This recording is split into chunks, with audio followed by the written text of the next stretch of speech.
Hello and welcome to Health Matters on Channels Television. Thanks for staying with us. I am Mary Alale Yusuf. The World Health Organization defines patient safety in part as the absence of preventable harm to a patient during the process of health care and reduction of risk of unnecessary harm associated with health care to an acceptable minimum. Critical factors to affect patient safety for the better and ensure its sustainability include accurate data gathering and involving patients in their care. In these days of patient-centric care, it's important for everyone to make patient safety the first priority in every hospital. Efforts to improve patient safety can result in huge financial savings, according to the World Health Organization, and better patient outcomes. My guest on today's show is a consultant to the NHS England Special Advisor, Care Quality Commission, and the Director of Patient Safety Africa, Dr. Sonny Isemede. You're welcome to the show. Thank you for having me. Well, we know now that patient safety is all about the patient and making sure you have the best outcomes from treatments. Can you give us a brief picture of what patient safety looks like in Nigeria? Thank you. Patient safety is about the patient, yes, but it's also about the society.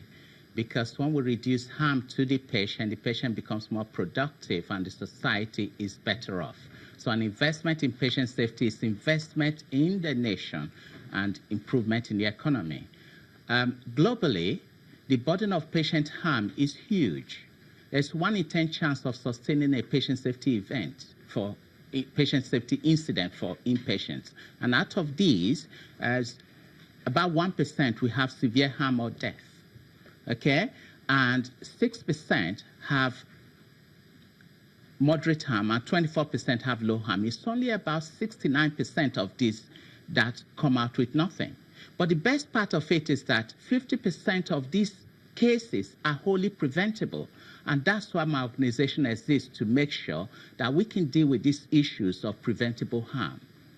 We do have a problem, but it can be fixed. It can be fixed. So what factors are we looking at to put together to make this happen?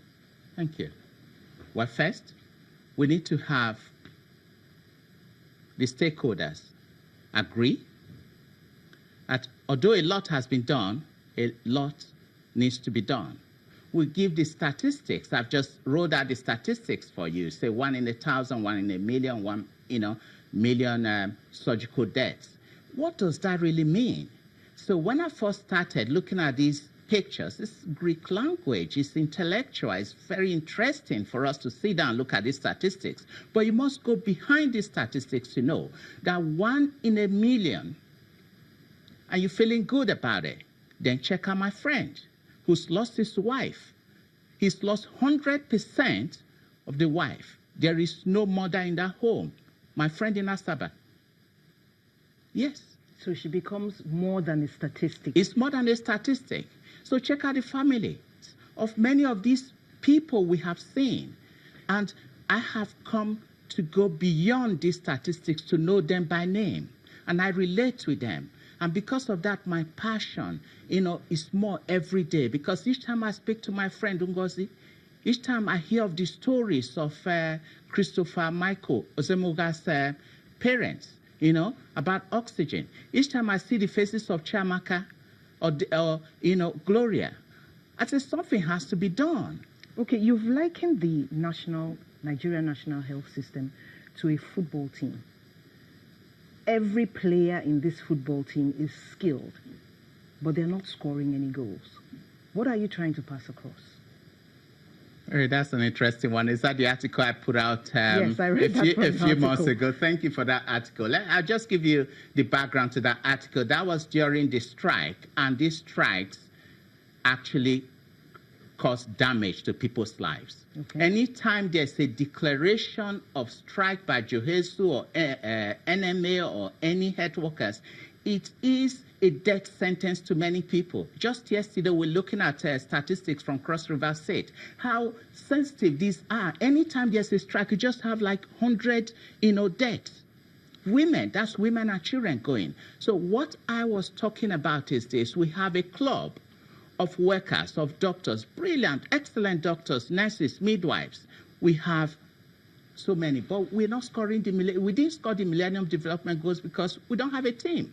Because we have bricks but no mortar. Are you saying they're not working together? We're not working together. There's silos mentality. And that is the first thing we need to fix. And there are good reasons for it. It's historical. It's been brewing under for a long time. In fact, the strike that was suspended some time ago is still not resolved because there are critical issues that need to be resolved. There should be viewpoint diversity at the highest level. Yeah, you know, I'm a doctor. I'm very happy to be a doctor. I'm very proud to be a doctor. But I also know that there are some people who went to School of Nursing, School of Pharmacy. They came with first class, right? They came with a master's and they came with PhD. We asked them, we challenged them to come up. And what did they do? They rose to the challenge. A typical example is the former DG of NAFDAC, Professor Nkem Akinlule.